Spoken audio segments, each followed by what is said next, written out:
ایک ہو جائیں تو بن سکتے ہیں خورشید مبین، ایک ہو جائیں تو بن سکتے ہیں خورشید مبین، ورنہ ان بکھرے ہوئے تاروں سے کیا بات کریں۔ ابھی آپ حضرات اتحاد و اتفاق کے موضوع پر ایک بہترین خطاب سماعت فرما رہے تھے، ایک پرمغز خطاب سماعت فرما رہے تھے، جس میں یہ بتایا جا رہا تھا کہ امت مسلمہ جو فرقوں میں بٹی ہوئی ہے، ٹولی ٹولی میں بٹی ہوئی ہے، وہ کیسے ایک پلیٹ فارم پر جمع ہوگی، کیسے مسلمانوں کے اندر جو باہمی اختلافات ہیں وہ کیسے ختم ہوگے، اس کا کیا سبب ہوگا۔ ان تمام اسباب کو ابھی جناب مولانا عظیم الدین صاحب رضوی حفظہ اللہ و تولیٰ بڑے ہی اچھے پیرائے میں بڑے اچھے ہی طریقے سے آپ حضرات کو سمجھا رہے تھے۔ اب الحمدللہ ہمارے درمیان وہ عظیم شخصیت موجود ہے جس سے کبھی تو ہم پیس ٹی وی کے ذریعے سے روبرو ہوتے ہیں، کبھی زی سلام ٹی وی کے ذریعے سے روبرو ہوتے ہیں۔ میں اس شعر کے ساتھ اس میں کوئی مبالغہ نہیں کہ شیخ کی شخصیت کے سلسلے میں شعر پڑھا جائے کہ ہزاروں سال نرگس اپنی بے نوری پہ روتی ہے، ہزاروں سال نرگس اپنی بے نوری پہ روتی ہے، بڑی مشکل سے ہوتا ہے چمن میں دید اور پیدا، میری مراد جناب مولانا رضا اللہ صاحب عبدالکریم مدنی سے ہے۔ موصوف سے التماس ہے کہ وہ ڈائس پر تشریف لائیں اور اپنے موضوع کو بیان کریں۔ هو الحبيب الذي ترجى شفاعته، هو الحبيب الذي ترجى شفاعته لكل هول من الأهوال. إن الحمد لله نحمده ونستعينه ونستغفره ونعوذ بالله من شرور أنفسنا ومن سيئات أعمالنا، من يهده الله فلا مضل له ومن يضلل فلا هادي له، وأشهد أن لا إله إلا الله وأشهد أن محمدًا عبده ورسوله. أما بعد فإن خير الحديث كتاب الله، وخير الهدي هدي محمد صلى الله عليه وسلم، وشر الأمور محدثاتها وكل محدثة بدعة وكل بدعة ضلالة وكل ضلالة في النار. فأعوذ بالله السميع العليم من الشيطان الرجيم. بسم الله الرحمن الرحيم. يا أيها الذين آمنوا أطيعوا الله وأطيعوا الرسول ولا تبطلوا أعمالكم. وقال النبي صلى الله عليه وسلم: إن مثلي ومثلكم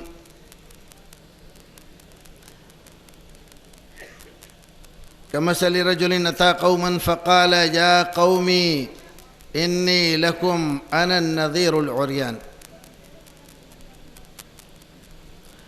رأيت الجيش بعيني فالنجا فأتاه طائفة منهم من قومه فأدلجوا فانطلقوا على مهلهم فنجوا، وكذبت طائفة منهم فأصبحوا مكانهم فسبههم الجيش فأهلكهم واجتاحهم. فذلك مثل من أطاعني فاتبع ما جئت به، ومثل من عصاني وكذب بما جئت به من الحق. رواه البخاري في كتاب الاعتصام.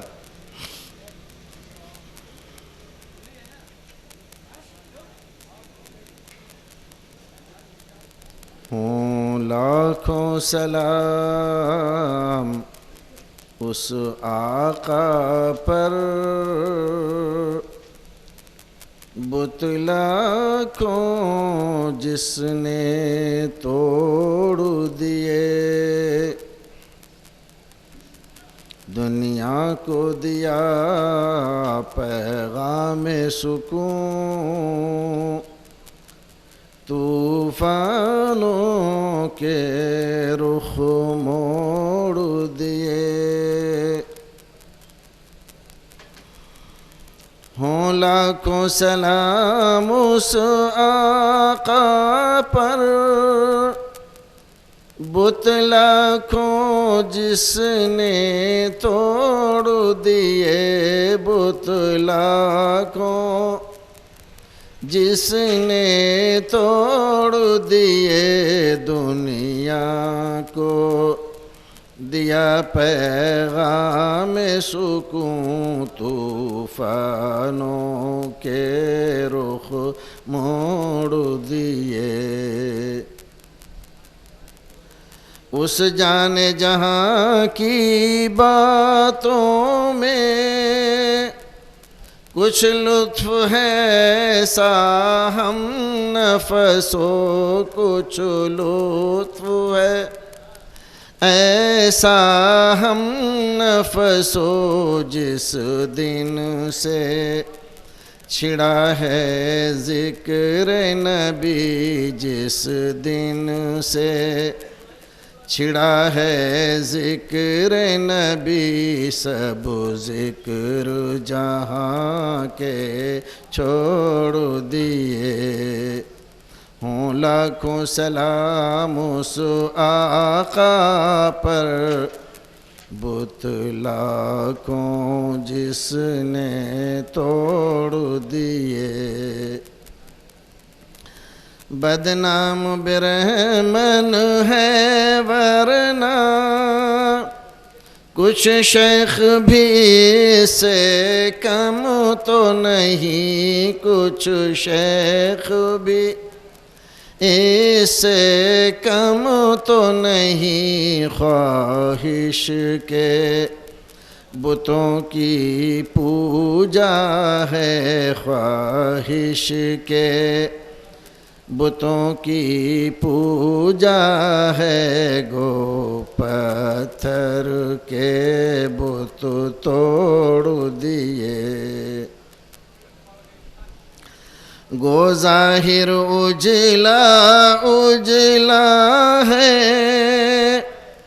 پر من کا درپن میلا ہے، پر من کا درپن میلا ہے، ان بلحوثوں کا کیا کہنا، ان بلحوثوں کا کیا کہنا، آداب محبت چھوڑ دیے۔ دنیا کو دیا پیغام سکون، طوفانوں کے رخ موڑ دیے۔ اللہم صلی وسلم علی حبیبک و رسولک محمد۔ معزز علماء کرام، حاضرین مجلس اور میرے دینی و ملی بھائیوں،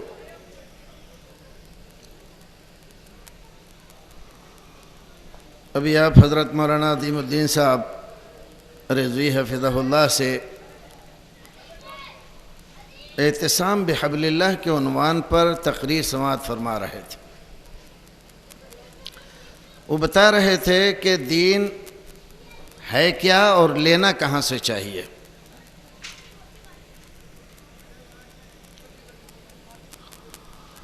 حضرت مولانا کی یہ بات جس دلسوزی کے ساتھ کہی جا رہی تھی، امید ہے کہ اگر دل کے اندر قبولیت کی صلاحیت موجود ہے، دل اگر پوری طرح بنجر نہیں ہو گئے ہیں، تو یہ بات یقیناً اس دل میں گھر کرے گی، اترے گی، اور ہم آپ سب اس بات پر یقیناً غور خوض بھی کریں گے اور عمل پیرا ہونے کی کوشش بھی کریں گے۔ آپ اکثر سنتے ہیں علماء کرام اپنی بات رکھنے سے پہلے، تقریر کرنے سے پہلے، خطبے سے پہلے عربی میں کچھ پڑھتے ہیں جس کو عام طور پر ہمارے یہاں خطبہ کہا جاتا ہے۔ خطبہ پڑھ رہے ہیں۔ آپ دیکھتے ہیں کہ جمعے کے دن بھی جب خطیب منبر پر کھڑا ہوتا ہے تو یہی خطبہ پڑھتا ہے، پھر اس کے بعد کوئی اور بات کہتا ہے۔ در حقیقت یہ بات مسلم شریف میں صحابہ کرام رضوان اللہ تعالیٰ علیہم اجمعین بیان کرتے ہیں، حضرت جابر و دیگر صحابہ کرام بیان کرتے ہیں کہ نبی اکرم صلی اللہ علیہ وسلم جب بھی کوئی عظیم الشان، قابل اعتبار، اہمیت والا کوئی خطبہ ارشاد فرماتے تو 3 باتیں ضرور کہا کرتے تھے۔ وہ 3 باتیں کیا ہیں؟ ہمارے بہت سارے بھائی ہیں جن کی عمریں 60-70 سال کی ہو گئیں اور بچپن سے وہ یہ سنتے چلے آئے ہیں۔ ہمارے وہ بھائی جو ابھی 12-13 سال کی عمر کے ہیں یا نماز انہوں نے شروع کی ہے اس سے پہلے سے، وہ بھی سن رہے ہیں، یہ بھی سنتے سنتے بوڑھے ہو جائیں گے۔ لیکن کیا کبھی ہم نے اس بات پر غور کیا کہ یہ علماء کرام اردو میں جو کچھ کہتے ہیں وہ تو ہماری سمجھ میں آتا ہے، لیکن عربی میں کہتے کیا ہیں؟ یہ عربی میں کیا پڑھتے ہیں؟ آج تک یہ کوئی نہیں بتاتا ہمیں۔ اور ظاہر ہے کہ یہ بات ہر ایک مولوی اپنے خطاب، تقریر اور اپنے خطبے سے پہلے پڑھے اور اس کے بعد پھر تقریر کرے، خطاب کرے، تو ظاہر ہے یہ بات کوئی اہمیت کی ہی ہوگی، تبھی تو یہ بات دہرائی جاتی ہے۔ یا ہو سکتا ہے کہ جیسے ابھی مولانا ذکر کر رہے تھے کہ باپ دادا مسلمان تھے تو ہم بھی مسلمان ہیں، میں کہا کرتا ہوں کہ ہم لوگ رواجی مسلمان ہیں، ہمارے یہاں رواج میں جو کچھ ہو جاتا ہے، چلا آ رہا ہے، اس کو تو ہم مانتے ہیں کہ یہ تو صحیح ہے، اور جو چیز رواج میں داخل نہیں ہے، چاہے وہ فرض کا درجہ رکھتی ہو دین میں، چاہے وہ سنت کا درجہ رکھتی ہو، ہمارے نزدیک اس کی کوئی خاص اہمیت نہیں ہوتی۔ کیوں؟ اس لیے کہ ہمارے رواج میں نہیں ہے، اور ہم ٹھہرے رواجی مسلمان، رواج کو مانتے ہیں۔ اگر باپ دادا سے کوئی رواج چلا آ رہا ہے، چاہے وہ غلط ہے، عقل بھی اس کو تسلیم نہیں کرتی۔ ہم جب سوچتے ہیں، غور کرتے ہیں، تو ہم اس نتیجے پر پہنچتے ہیں یہ مہا مورکھتا ہے، اندھ وشواس ہے، توہم پرستی ہے۔ لیکن کیا کریں بھئی، ہوتا چلا آیا ہے، وہ ہوتا رہے گا، کون سمجھائے؟ ارے بھئی سمجھاؤ، روکو، ارے مولوی صاحب یہ عورتیں نہیں مانیں گی، ان کو کون سمجھائے؟ مانتی ہی نہیں، مطلب عورتیں نہیں مانتی، تم مان گئے ہو؟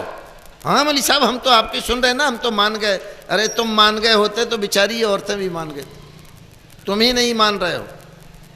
جس دن تم مان جاتے تو یہ بھی مان جاتی۔ نہیں نہیں مولوی صاحب ایسی بات نہیں ہے، بات تو ایسی ہی ہے۔ ہم دیکھتے ہیں کہ شادی ہو جائے، ایک لڑکی جو اہل حدیث کہلاتی ہے اور ایک لڑکا جو حنفی کہلاتا ہے، دونوں کی شادی ہو جائے اور وہ جا کر اپنی سسرال میں نماز پڑھے، جیسے اپنی یہاں نماز پڑھتی تھی، اگر رفع الیدین کر رہی ہے تو دیکھیں اس کو نہ مانا کرے۔ لوگ تو یہاں تک تشدد کرتے ہیں کہ اس کے ہاتھوں پہ ڈنڈے مارتے ہیں کہ اب کی اٹھائے نا تو نے تو یہ توڑ ہی دوں گا میں۔ کیوں بھئی، یہ کیوں مارے جا رہے ہیں؟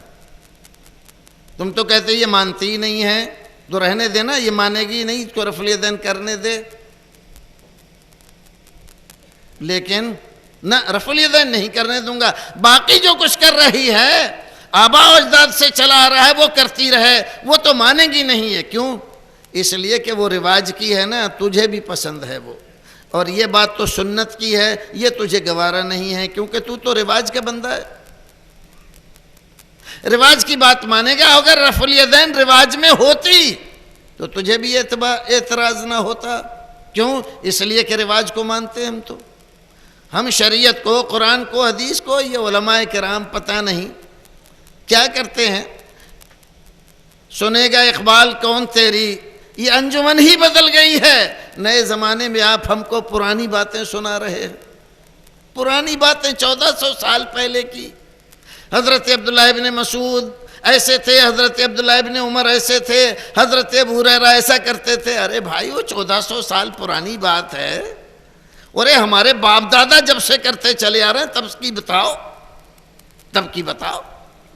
تو تو تب کی بھی آ کے بتاتے ہیں ہمارے یہاں لوگ، بتاتے ہیں کہ بھئی دیکھو ایسا کرو، ایسا ہی ہوتا چلا ہے، ہندوستان میں جب سے اسلام آیا ہے تب سے ایسا ہے، اور یہ کچھ دنوں سے کچھ لوگ نکل آئے ہیں، انہوں نے اختلاف مچایا ہے، یہ لوگ اختلاف مچا رہے ہیں۔ اگر یہ لوگ نہ ہوتے، اختلاف نہ ہوتا ہندوستان میں، جب سے یہ لوگ پیدا ہوئے تب سے اختلاف ہو رہا ہے۔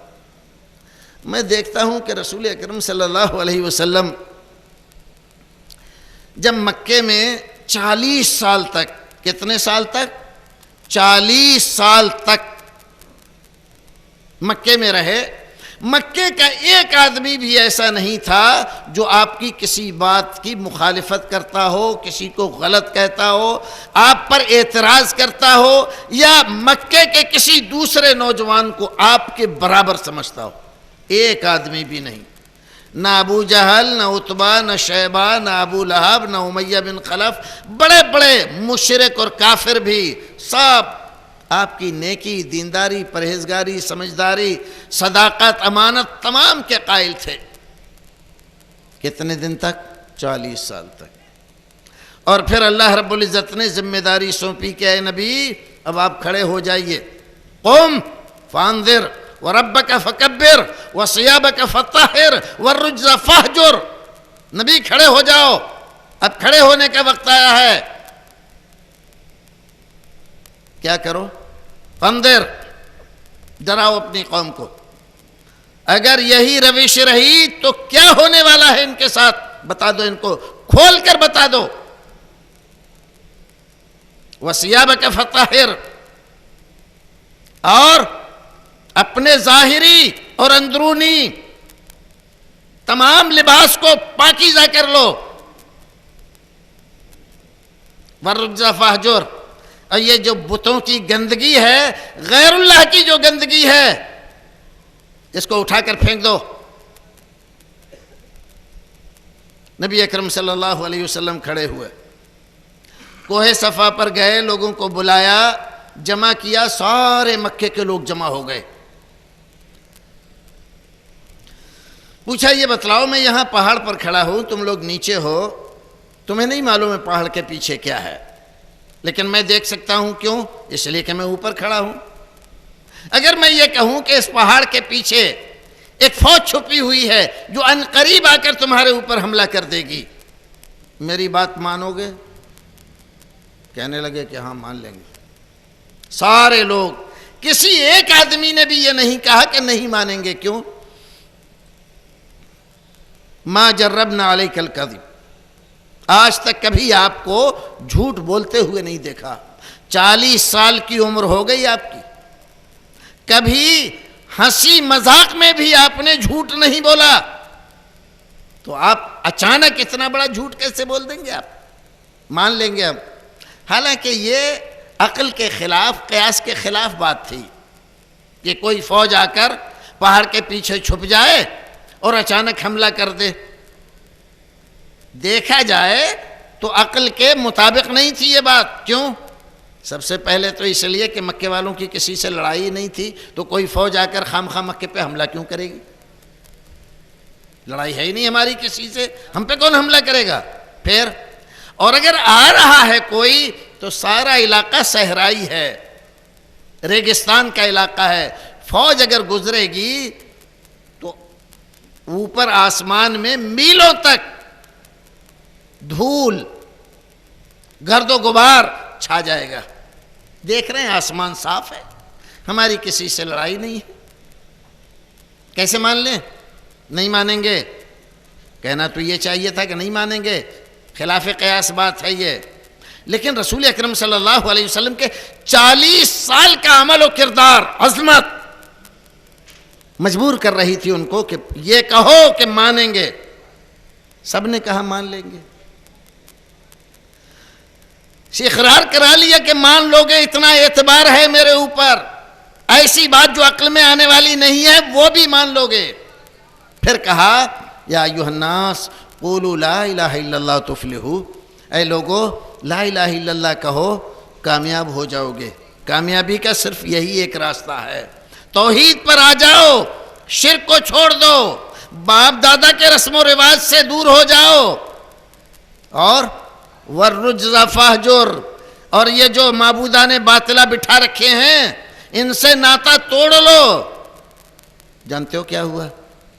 کوئی دیر ہوئی، 2 منٹ بھی تو نہیں لگے تھے، ساری قوم ابھی تک کہہ رہی تھی آپ سچے ہیں، آپ امانت دار ہیں، آپ نیک ہیں، کبھی آپ نے جھوٹ نہیں بولا، خلاف قیاس بات نہیں کہی آپ نے، کبھی کوئی غلط بات آپ نے نہیں کہی، ہم مان لیں گے آپ کی بات۔ فوراً کہنے لگے کہ ارے کیا ہوا ان کو؟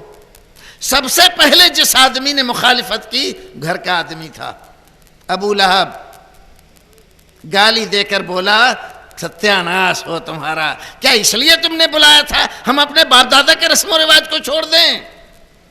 جن کو ہمارے باپ دادا حاجت روا مشکل کشا مانتے تھے ان کو ہم چھوڑ کے الگ ہو جائیں؟ اجعل الآلہۃ الہا واحدا ان ھذا لشیء عجاب، کیسی عجیب بہکی بہکی باتیں کر رہے ہیں۔ آج تک ہمارے باپ دادا 1-2 نہیں سینکڑوں معبودوں کو مانتے تھے، حاجت روا مشکل کشا، بیٹا بیٹی دینے والا، روزی روٹی دینے والا، بگڑی بنانے والا، مصیبتیں بلائیں ٹالنے والا۔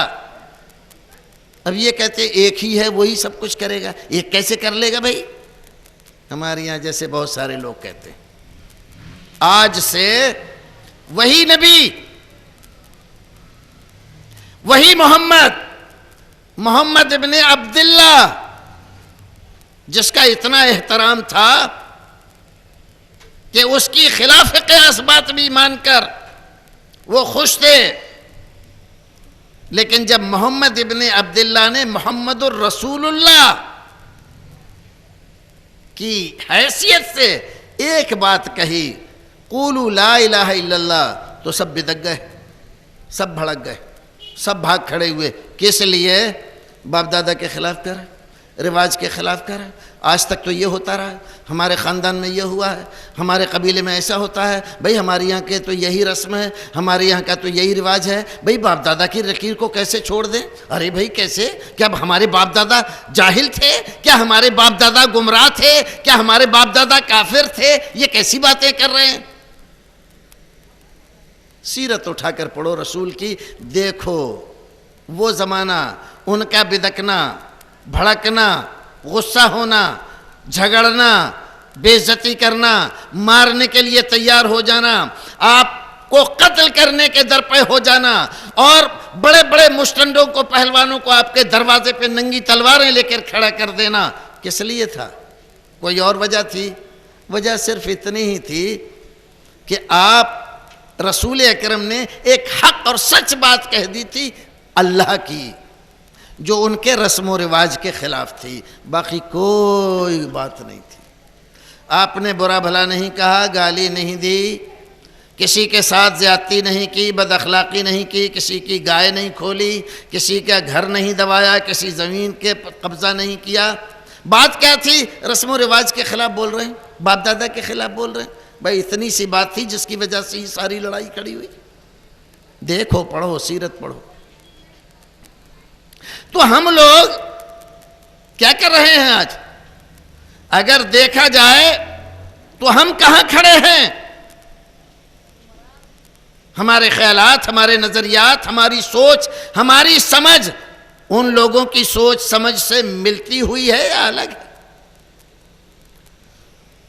وہ تو زمانہ جاہلیت والے تھے، کوئی نبی نہیں تھا سمجھانے والا، ضلالت اور گمراہی پر ہونے کے باوجود، شرک اور کفر پہ ہونے کے باوجود کہتے تھے نحن علی ملت ابراہیم، ہم دین ابراہیمی پر ہیں، دین ابراہیمی پر، ہم کافر نہیں، ہم مشرک نہیں ہیں۔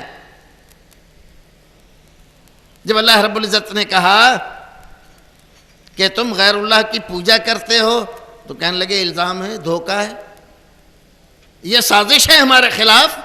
ما نعبدہم الا لیقربونا الی اللہ زلفی، کون کہتا ہے ہم ان کی عبادت کرتے ہیں، پوجا کرتے ہیں؟ یہ جو 360 ہم نے رکھے ہوئے ہیں اس میں عبادت تھوڑی کرتے ہیں۔ پھر کیا کرتے ہو بھائی؟ ارے بھائی عزت کرتے ہیں، آدر کرتے ہیں، تعظیم کرتے ہیں، تکریم کرتے ہیں، پھر یہاں کیوں رکھا ہے؟ اس لیے رکھا ہے کہ پہنچے ہوئے لوگ ہیں، ان کے واسطے سے، وسیلے سے، طفیل سے اللہ تک جلدی پہنچ جاتے ہیں۔ جب اللہ رب العزت ہم گنہگاروں کی نہیں سنتا تو ان کے وسیلے سے مانگتے ہیں، ان کی بات جلدی سن لیتا ہے۔ قرآن ہے، قرآن بیان کر رہا ہے۔ حضرت عمر بن خطاب رضی اللہ تعالیٰ عنہ نے فرمایا تھا کہ جب مسلمان جاہلیت کو نہیں پہچانے گا تو اسلام کو سمجھنا اس کے لیے دشوار ہو جائے گا۔ ہم جاہلیت کو نہیں جانتے۔ رسول اکرم جس زمانے میں آئے تھے وہ زمانہ تھا کیا، ان کے افکار کیا تھے، خیالات کیا تھے، ان کے عقیدے کیا تھے، وہ کن عقیدوں پر زندہ تھے، کن رواجوں پر زندگی گزار رہے تھے، ہمیں نہیں معلوم ہے۔ اس لیے ہم سمجھتے ہی نہیں کہ ہم رسول اکرم کے بتائے ہوئے راستے پر چل رہے ہیں یا نہیں چل رہے۔ بات دوسری طرف نکل گئی۔ میں وہ خطبہ آپ کو بتا رہا تھا جو رسول اکرم ہمیشہ اپنی تقریر، اپنے خطاب اور اپنے خطبے سے پہلے 3 باتیں ضرور بیان کرتے تھے۔ کیا تھیں وہ 3 باتیں؟ فَإِنَّ خَيْرَ الْحَدِيثِ كِتَابُ اللَّهِ، اللہ کی تعریف، رسول پر درود، اب اس کے بعد اما بعد فَإِنَّ خَيْرَ الْحَدِيثِ كِتَابُ اللَّهِ، سب سے بہترین حدیث اللہ کی کتاب ہے۔ کیا کہا؟ خیر الحدیث کتاب اللہ، سب سے اچھی حدیث اللہ کی کتاب۔ ہمارے بہت سارے بھائی دھوکہ دیتے ہیں، بعض لوگ دھوکہ کھاتے ہیں، کہتے ہیں یہ لوگ اہل حدیث ہیں، حدیث کو ہی مانتے ہیں، قرآن کو مانتے ہی۔ اگر قرآن کو بھی مانتے ہوتے تو نام ایسا رکھتے نا کہ اہل القرآن والحدیث، یہ تو خالی نام رکھا ہے انہوں نے اہل حدیث، خالی حدیث کو مانتے ہیں۔ ان بیچاروں کو پتہ ہی نہیں ہے کہ اللہ رب العزت نے ایک جگہ نہیں 10 جگہ قرآن کو حدیث کہا۔ فَبِأَيِّ حَدِيثٍ بَعْدَهُ يُؤْمِنُونَ أَفَبِهَذَا الْحَدِيثِ أَنْتُمْ مُدْهِنُونَ۔ قرآن کو اللہ رب العزت نے حدیث فرمایا، اور یہاں رسول اکرم صلی اللہ علیہ وسلم نے فرمایا فَإِنَّ خَيْرَ الْحَدِيثِ کتاب اللہ، سب سے بہترین حدیث اللہ کی کتاب، سب سے بہترین بات اللہ کی کتاب۔ اس کا کیا مطلب ہوا کہ قرآن بھی حدیث ہے اور حدیث بھی حدیث ہے۔ اللہ رب العزت نے ان دونوں چیزوں کو، ایسا نہیں ہے قرآن کہیں اور سے آیا ہے اور حدیث کہیں اور سے آئی ہے۔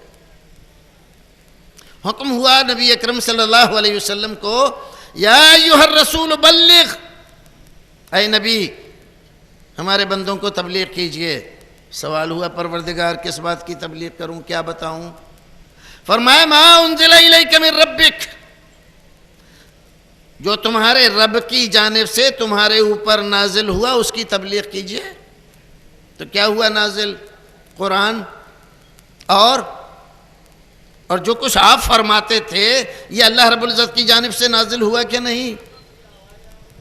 قرآن سے پوچھتے ہیں تو قرآن کہتا ہے کہ ہاں یہ بھی وہیں سے آیا، وما ينطق عن الهوى ان هو الا وحی یوحی، یہ بھی وہیں سے آیا ہے، اور نبی اپنی طرف سے، اپنے من سے، اپنی خواہش سے کچھ نہیں کہتا۔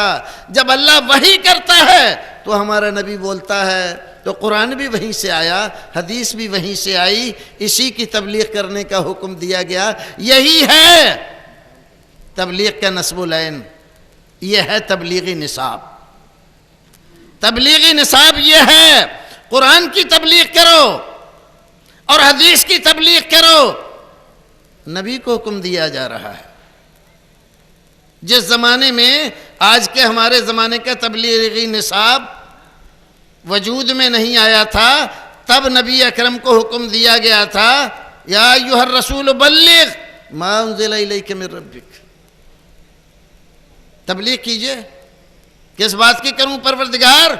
ارے ہم نے جو کچھ آپ کے اوپر نازل کیا ہے قرآن کی شکل میں ہو یا دوسری وحی کی شکل میں ہو جو ہم آپ کے اوپر القاء کرتے ہیں، اس کو بتائیے ہمارے بندوں کو۔ تو نبی اکرم فرماتے فَإِنَّ خَيْرَ الْحَدِيثِ كِتَابُ اللَّهِ وَخَيْرَ الْهَدْيِ هَدْيُ مُحَمَّد۔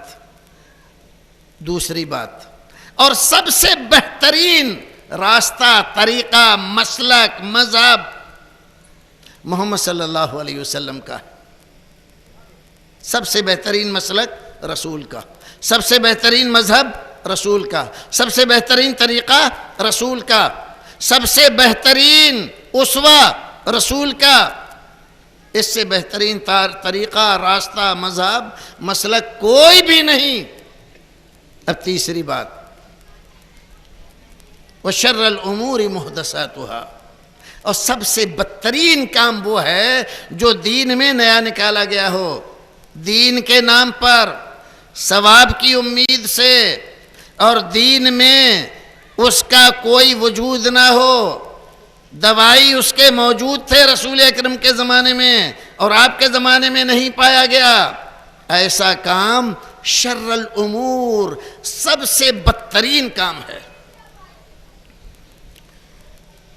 میرے بھائیو، رسول اکرم صلی اللہ علیہ وسلم کا یہ خطبہ ہر مولوی اپنی تقریر سے پہلے ذکر کرتا ہے، چونکہ ہم عربی نہیں جانتے اس لیے ہماری سمجھ میں نہیں آتا کہتے کیا ہیں یہ۔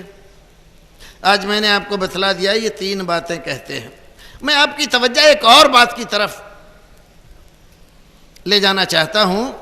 سوال یہ ہے کہ نبی اگر ایک بار اپنی زندگی میں فرما دے ایسا کرو، ایسا نہ کرو، تو امت کے لیے کرنا ضروری ہو جاتا ہے یا نہیں ہو جاتا؟ ہو جاتا ہے، ایک بار کافی ہے۔ نبی اکرم ایک بار فرما دیں یہ کرنا ہے یہ نہیں کرنا ہے۔ مان لیجئے نبی اکرم کہہ دیتے سب سے بہترین کتاب قرآن ہے، ایک بار کہنا کافی۔ فرما دیتے سب سے بہترین راستہ میرا راستہ ہے، کافی۔ فرما دیتے سب سے بدترین چیز بدعت ہے، کافی ہے۔ لیکن رسول اکرم صلی اللہ علیہ وسلم نے اپنی ساری زندگی یہ بات بار بار دہرائی، کیوں؟ اس کی کیا ضرورت تھی؟ ہر خطبے کے شروع میں یہی بات، ہر خطبے کے شروع میں یہی بات۔ اگر دیکھا جائے تو ہفتے میں کئی بار یہی بات رسول اکرم دہراتے ہیں، ضرورت کیا تھی اس کی؟ سوال تو پیدا ہوتا ہے نا کہ بار بار ایک چیز کو کہا جائے، کیوں کہا جا رہا ہے؟ سیدھا سا مطلب ایک تو یہ ہوتا ہے کہ اس بات کی بڑی اہمیت ہے، اگر اہمیت ہے تو بار بار یاد دلائی جا رہی ہے، کہیں ایسا نہ ہو امت کی نگاہ سے یہ بات نکل جائے، اوجھل ہو جائے۔ اور اگر یہ بات اوجھل ہو گئی، یہ 3 چیزیں امت کی نظر سے اوجھل ہو گئیں، اور ان 3 باتوں پہ امت نے دھیان نہیں دیا تو امت گمراہی کا شکار ہو جائے گی۔ یہ بات نبی اکرم صلی اللہ علیہ وسلم نے جو بار بار دہرائی، آؤ اس کی تشریح ذرا مسلم شریف کی ایک حدیث سے کرتے ہیں۔ حضرت عبداللہ ابن مسعود رضی اللہ تعالیٰ عنہ بیان فرماتے ہیں، ما من نبی الا وله حواریون واصحاب یاخذون بسنته ویقتدون بامره ثم یأتی من بعدهم خلوف یقولون ما لا يفعلون ويفعلون ما لا يؤمرون فمن جاهدهم بيده فهو مؤمن ومن جاهدهم بلسانه فهو مؤمن ومن جاهدهم بقلبه فهو مؤمن وليس وراءه حبة خردل من الإيمان۔ مسلم شریف کی روایت۔ کیا کہا اس حدیث میں؟ رسول محترم نے فرمایا کہ جتنے نبی اس دنیا میں آئے، اللہ رب العزت نے ہر نبی کے کچھ صحابی، کچھ حواری بنائے، ہر ایک نبی کو کچھ ایسے ساتھی دیے جانثار۔ ان جانثاروں کا ساری زندگی کے لیے 2 نکاتی فارمولہ، یاخذون بسنتہ ویقتدون بامرہ، نبی کی سنتوں کو مضبوطی سے لازم پکڑنا اور انہی پر چلتے رہنا۔ ساری زندگی ان حواریوں کا، ان صحابیوں کا یہی دستور رہا، ہر نبی کے ساتھ ایسا ہی ہوتا رہا۔ پھر ثم یاتی من بعدہم خلوف، یہ صحابی، یہ حواری جب دنیا سے گزر جاتے پھر کچھ نئے لوگ آ جاتے، خلوف نا خلف، ناخلف، جانتے ہیں نا ناخلف؟ جیسے ہمارے ہاں ہندی میں کہتے ہیں سپوت، کپوت، نالائق لوگ. یاتی من بعدہم خلوف، ان کا بھی دو نکاتی فارمولہ زندگی گزارنے کا. یقولون ما لا یفعلون ویفعلون ما لا یؤمرون. جو کہتے تھے وہ کرتے نہیں تھے، اور کرتے کیا تھے؟ وَيَفْعَلُونَ مَا لَا يُؤْمَرُونَ، کرتے وہ تھے جس کا حکم نہیں دیا گیا. ساری زندگی اسی ڈھرے پر چلتی رہی ان کی. صحابہ کرام رضوان اللہ تعالیٰ علیہم اجمعین نے پوچھا جب تمام نبیوں کے ساتھ اللہ کے رسول ایسا ہی ہوا تو اس کا مطلب یہ ہے کہ ہماری ملت میں بھی یہی ہوگا؟ اگر ایسے لوگ ہمارے زمانے میں پیدا ہو جائیں تو کرنا کیا چاہیے؟ فرمایا فَمَنْ جَاهَدَهُمْ بِيَدِهِ فَهُوَ مُؤْمِنٌ. جب ایسے لوگ پیدا ہو جائیں تو تمہیں کھڑے ہونے کی ضرورت ہے اور دین کے لیے محنت اور کوشش کرنے کی ضرورت ہے. اپنے ہاتھوں سے، اپنے بل پر، اپنی طاقت پر ان بدعات کو، دین کے خلاف نکالے ہوئے رسم و رواج کو مٹانے کی کوشش کرو. اگر تمہارے اندر طاقت ہے ہاتھ سے مٹانے کی تو ہاتھ سے مٹاؤ، اور جو آدمی ایسا کرے وہ مومن ہے.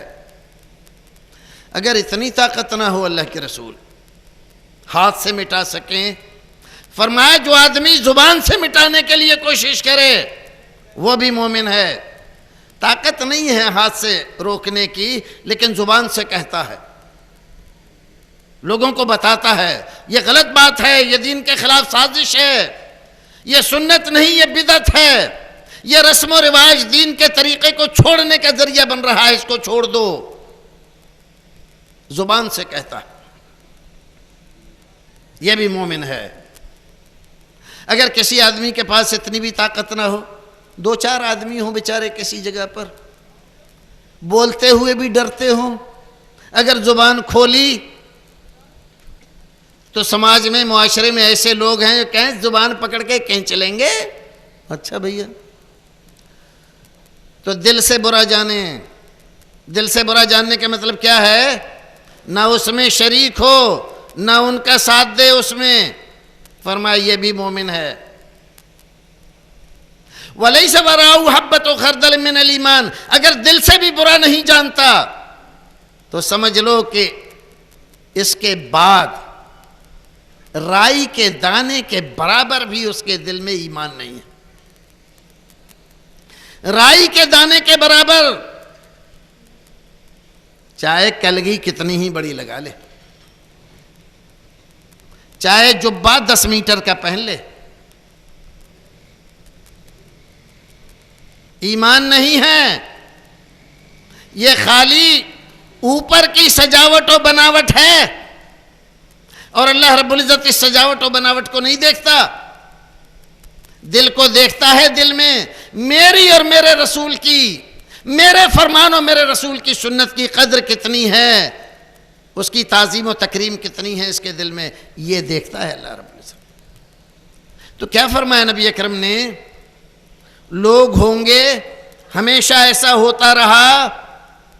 اسی کی روشنی میں نبی اکرم صلی اللہ علیہ وسلم نے اپنی امت کے ساتھ محبت اور شفقت، مہربانی اور الفت کی وجہ سے ہر خطاب میں یہ بات بتلائی کہ میرے امت کے لوگوں، میرے ماننے والوں، میرا کلمہ پڑھنے والوں، دیکھو میری یہ بات مت بھول جانا.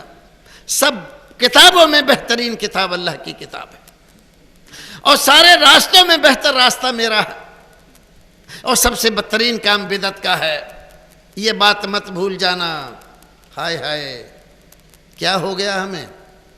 ایک بات نبی اکرم صلی اللہ علیہ وسلم کے زمانے سے لے کر آج تک 1400 سال سے زیادہ کا عرصہ ہو گیا، اور مسلسل کہی جا رہی ہے، مسلسل سنائی جا رہی ہے، مسلسل بتائی جا رہی ہے. اور امت کا حال یہ ہے کہ قرآن طاق نسیاں کی زینت بنا ہوا ہے. حدیث سے لوگ بدکا رہے ہیں، بھڑکا رہے ہیں۔ حدیث، میاں حدیث سمجھ سکتے ہیں آپ؟ حدیث کو سمجھنے کے لیے اتنے علوم کی ضرورت ہے، اور قرآن کو سمجھنے کے لیے 18 علوم کی ضرورت ہے۔ سمجھنے والے سمجھ گئے، اب کون سمجھ سکتا ہے؟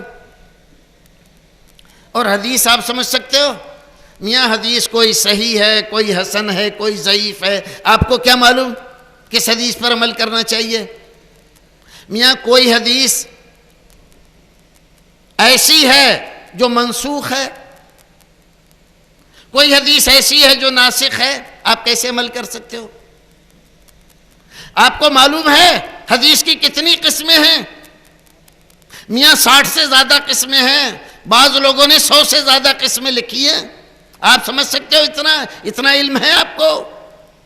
ہاں، اتنا علم تو نہیں ہے، پھر کیا کریں؟ پھر جو مولوی صاحب کہہ رہے ہیں وہی مان لو۔ ہمارے حافظ جی ہیں نا، وہ جو کچھ کہہ رہے ہیں وہ مان لو۔ تو حافظ جی کو علم ہے اتنا؟ کیوں بھائی؟ ان مولوی صاحب کو علم ہے؟ جتنا علم تم ہمیں بتا کر ڈرا رہے تھے، اتنا علم ان مولوی صاحب کو ہے؟ ہوگا تبھی تو مولوی صاحب بنے بیٹھے ہیں۔ مولوی صاحب سے پوچھو آپ مجتہد ہیں؟ نہ ہم تو مجتہد نہیں، ہم تو مقلد ہیں۔ تو یہ تو کہہ رہے ہیں ہم بھی خود مقلد ہیں، جیسے تم مقلد ہو ویسے ہی ہم تم دونوں برابر ہیں۔ پھر اب مولوی صاحب کی کیسے مانی جائے؟ ارے مولوی صاحب کی تھوڑی ماننا ہے، پھر امام صاحب کی ماننا ہے۔ امام صاحب کو تو سب کچھ معلوم تھا۔ ہائے ہائے ہائے، امام صاحب کی مان لے اور رسول کی اگر مان لے گا تو کیا ہو جائے گا؟ رسول کی ماننے میں پریشانی ہے۔ رسول کی کیسے مان لیں؟ کوئی حدیث صحیح ہے، کوئی ضعیف ہے، کوئی حسن ہے، کوئی مرجو ہے، کوئی راجح ہے، اور کوئی ناسخ ہے، کوئی منسوخ ہے۔ ہمارے کتنے بھائی ہیں ان چکروں میں آ جاتے ہیں اور سوچتے ہیں بات تو صحیح کہہ رہے ہیں، بات تو صحیح کہہ رہے ہیں، کیسے مان سکتے ہیں؟ ایک صاحب ایسے ہی بہت زیادہ لنترانیاں کر رہے تھے، ہم نے ان سے کہا کہ بھائی جو بات آپ بتا رہے ہو یہی بات تو ادھر بھی ہے۔ کیا کدھر؟ من کہ یہاں فقہ میں۔ کیسے؟ ایسے کہ یہ قول قدیم ہے، وہ قول جدید ہے، یہ قول راجح ہے، وہ قول مرجو ہے، یہ مفتہ بہا ہے، وہ غیر مفتہ بہا ہے، یہ امام صاحب کا فرمان ہے، یہ شیخین کا فرمان ہے، وہ صاحبین کا فرمان ہے، وہ ماوراء النہر کے فقہا کا قول ہے، اور یہ فقہاء بغدادیین کا قول ہے۔ اب کس کو مانو گے؟ تمہیں تو کچھ بھی نہیں آتا۔ کیوں؟ جتنی باتیں وہاں تھی اس سے زیادہ تو یہاں ہیں۔ تو رسول کی بات نہ مانے کوئی آدمی، اس کو اتنے ہووں سے ڈرا دیا تم نے، اور اس سے زیادہ ہوئے تو یہاں بیٹھے ہوئے ہیں، ان سے کیوں نہیں ڈراتے؟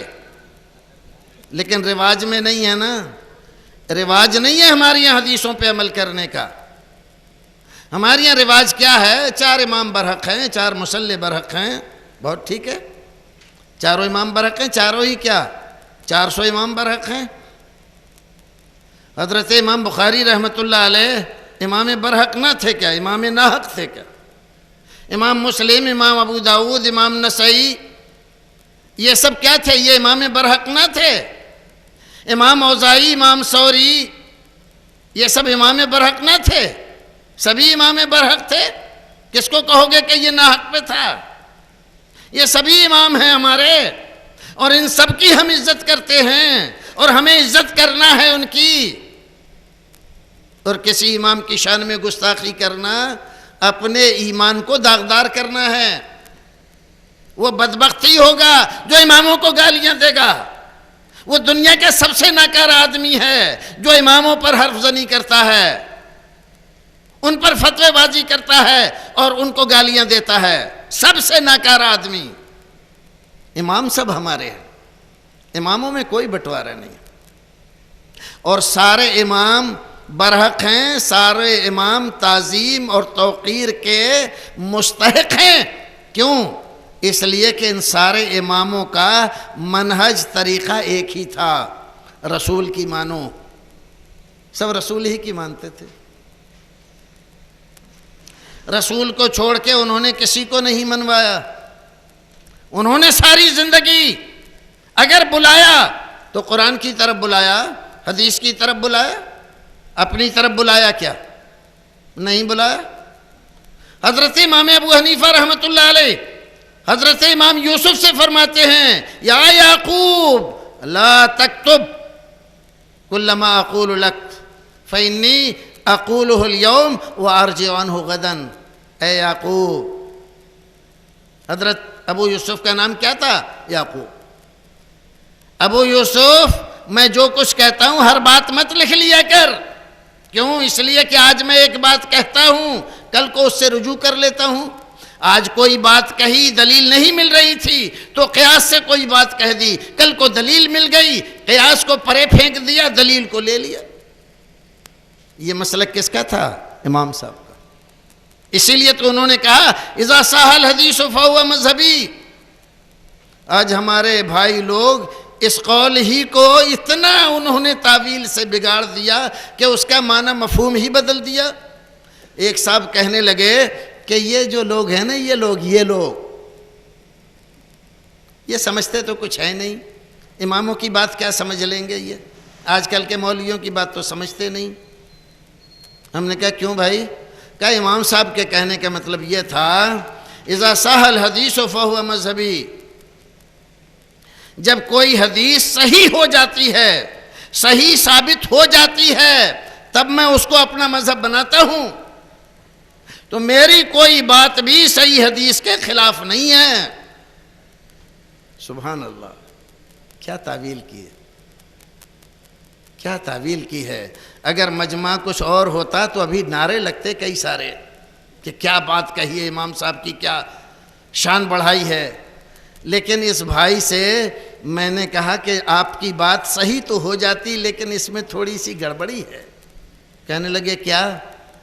میں نے کہا کہ اگر امام صاحب جب حدیث صحیح ثابت ہو جاتی تھی تب اس کو اپنا مسئلہ بناتے تھے تو ان دونوں کو کیا ہوا تھا؟ میں نے کون دونوں؟ میں نے کہا دونوں ہی نہیں، تینوں۔ کون تینوں؟ میں نے تینوں ہی نہیں، چاروں۔ یہ جو مشہور ان کے شاگرد ہیں حضرت امام ابو یوسف اور امام محمد اور امام ظفر، ان کو کیا ہوا تھا؟ ان کو کیا ہوتا؟ کچھ بھی نہیں ہوا تھا۔ میں ہوا یہ تھا کہ آپ کوئی بھی فقہ کی کتاب اٹھا کر دیکھو، کھول کے دیکھو تو اس میں لکھا ہوا ہے امام صاحب نے فرمایا مسئلہ ایسا ہے، لیکن امام یوسف نے یہ فرمایا اور امام محمد نے یہ کہا۔ امام محمد اور یوسف یہ دو امام صاحب کی بات کے خلاف ہیں۔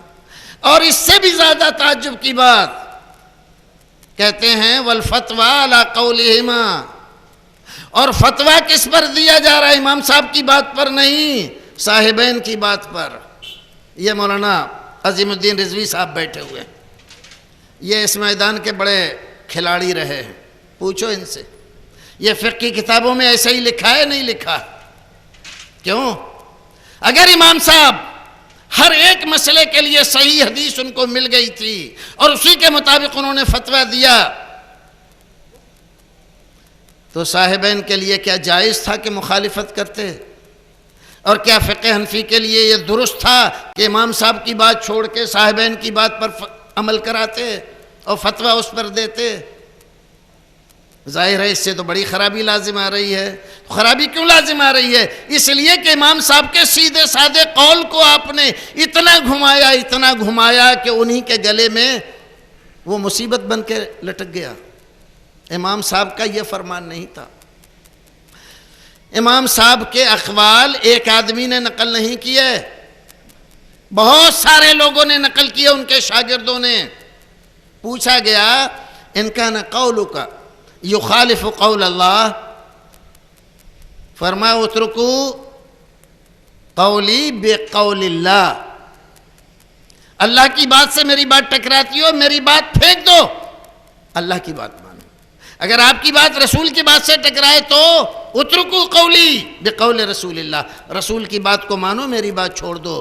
اگر آپ کی بات صحابہ کرام کی بات سے ٹکرائے تو صحابہ کی مانو، میری چھوڑ دو۔ فرمایا آپ کی بات اگر تابعین کی بات سے ٹکرائے تو فرمایا ہم رجال و نحن رجال، اب ہم یہ نہیں کہیں گے کہ وہ بھی ان کی بات مان لو اور ہماری بات چھوڑ دو. کیوں؟ اس لیے کہ انہوں نے بھی دین حاصل کیا، پڑھا لکھا، ہم نے بھی دین حاصل کیا، پڑھے لکھے، سمجھا دین کو. اب ہم یہ نہیں کہیں گے ان کی مانو ہماری چھوڑ دو.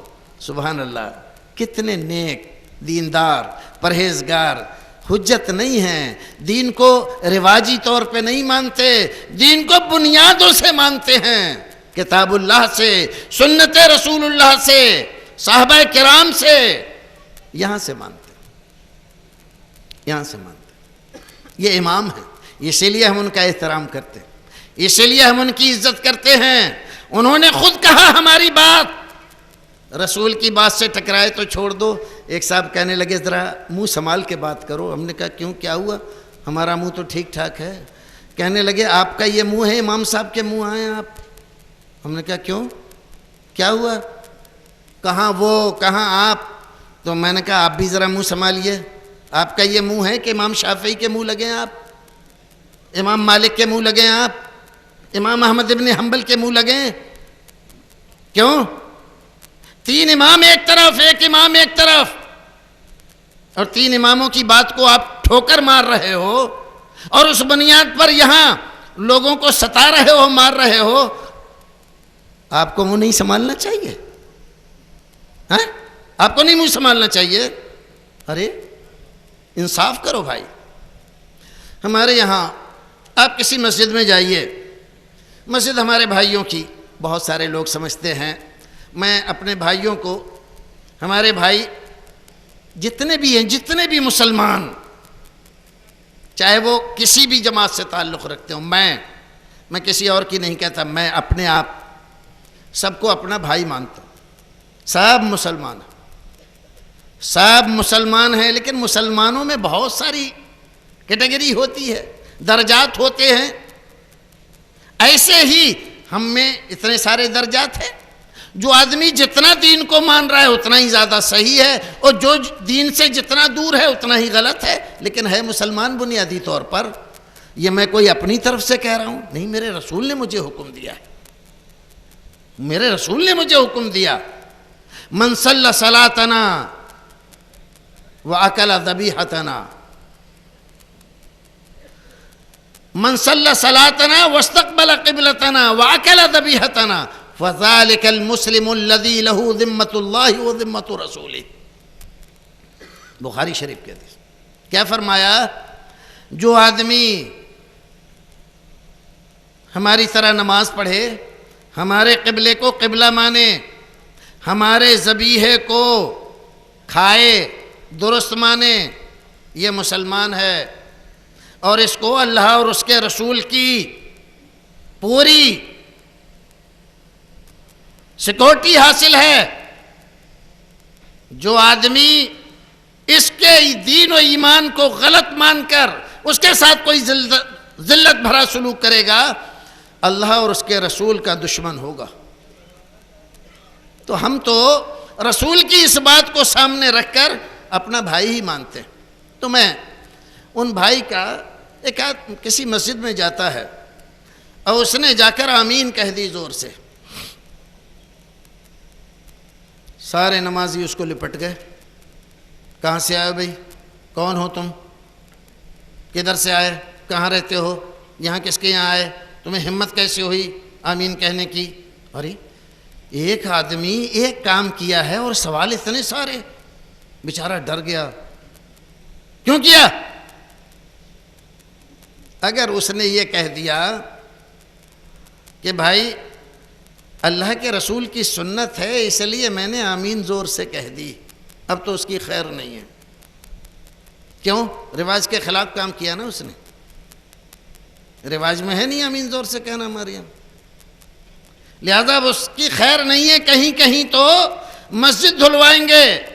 اور اب تو بہت سارے بھائی سدھر گئے ہیں، ان کی عقلیں درست ہو گئی ہیں، وہ سمجھنے لگے ہیں اتفاق میں کیا طاقت ہے، مسلمانوں کو مل جل کر رہنا چاہیے، اور ان معمولی باتوں کی بنا پر آپس میں لڑنا جھگڑنا نہیں چاہیے. بہت اللہ کا فضل و کرم ہے، بہت بڑی تبدیلی آئی ہے. لیکن ورنہ اسی ہندوستان میں پہلے حالت یہ تھی. میرٹھ میں ایک بیچارہ دیہات کا آدمی گیا نماز پڑھنے کے لیے، مغرب کا وقت تھا. جہاں اس کو جانا تھا خندق والی مسجد میں وہاں پہنچ نہیں پایا، سامنے مسجد تھی گھس گیا، عادت کے مطابق جب امام نے وللضالین کہا اس نے آمین کہہ دیا۔ لوگوں نے نماز کے بعد اس کو مسجد میں نیم کا درخت کھڑا ہوا تھا اسی سے باندھ دیا۔ اب کہ آمین، یہ حالت تھی۔ اب تو الحمدللہ ایسا نہیں ہے، ہاں کچھ بھائی ہیں اب بھی ضد ہردرمی کر رہے ہیں، انشاءاللہ وہ بھی سدھر جائیں گے، بس اللہ رسول کی بات تو سنیں دین کی۔ جب تک رواج کے ہم بندے بن کر رہیں گے، غلام بن کر رہیں گے، تب تک یہ ضد و ہٹ دھرمی ہے۔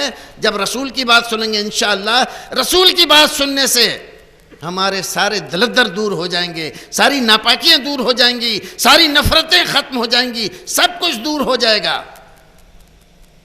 اب اگر اسی آدمی نے بجائے اس کے کہ یہ کہا کہ یہ اللہ کے رسول کی سنت ہے اس لیے میں نے آمین کہہ دیا، اگر وہ یوں کہہ دیتا کہ بھائی میں شافعی ہوں، میرے امام نے آمین زور سے کہنے کو کہا ہے اس لیے میں نے کہا، تو سب لوگوں کا دل ٹھنڈا ہو جاتا، ہاں وہ بھی امام برحق ہیں، بھائی ٹھیک ہے تم کہا کرو کوئی بات نہیں ہے، اب کوئی حرج نہیں ہے۔ مسجد وہی ہے، مصلی وہی ہے، نماز وہی ہے، وللضالین وہی ہے، آمین بھی وہی ہے، لیکن اب جائز ہے، اب جائز ہے۔ کیوں؟ اس لیے کہ اس نے رسول کے علاوہ امت کے ایک فرد کا، ایک امام کا نام لے دیا کہ امام شافعی نے کہا ہے آمین زور سے کہنا چاہیے، تو اب ہمیں کوئی اعتراض نہیں ہے، بھائی وہ بھی امام برحق ہے۔ اور اگر اس آدمی نے کہا کہ چونکہ رسول کی سنت ہے اس لیے میں نے کہا ہے، تو اب اس کی آفت ہے، اب اس کو پناہ نہیں مل سکتی۔ تو نے سنت پر عمل کیسے کیا؟ ذرا غور کرو، یہ جو رویہ ہے ہمارا، اس رویے کا معنی و مطلب کیا ہوتا ہے؟ اب ذرا اپنے، میں نہیں کہتا تنہائی میں جا کر سوچنا، اگر آپ ایسا کر رہے ہو تو کل کو قیامت کے دن اگر رسول اکرم نے آپ سے یہ سوال کر لیا، کیوں؟ وہی بات اگر میرے ایک امتی کے کہنے سے ایک آدمی کرتا تھا تو تجھے کوئی فرق نہیں پڑتا تھا، اور میرے کہنے سے کرتا تھا تو تو آگ بگولا ہو کر اس کا گھر جلانے کی کوشش کرتا تھا، ایسا کیوں؟ میری سنت سے اتنی نفرت کیوں؟ کیا جواب ہوگا؟ کیا جواب ہوگا؟ گریبان میں منہ ڈال کر دیکھو، سوچو کیا جواب دو گے کل کو؟ اگر یہ سوال ہو گیا قیامت میں، تو میں یہ نہیں کہہ رہا ہوں یہ سوال ہوگا، لیکن اگر ہو گیا تو کیا ہوگا؟ کیا ہو گیا ہے ہمیں؟ کیا ہو گیا ہے؟ ہمارے رسول نے اسی لیے، آج بہت سارے بھائی ہیں کہہ رہے ہیں کہ وہ وہاں سے پیٹرول آ رہا ہے، وہ لوگوں نے کہا ہے آمین زور سے کہو پیسے بھیجیں گے۔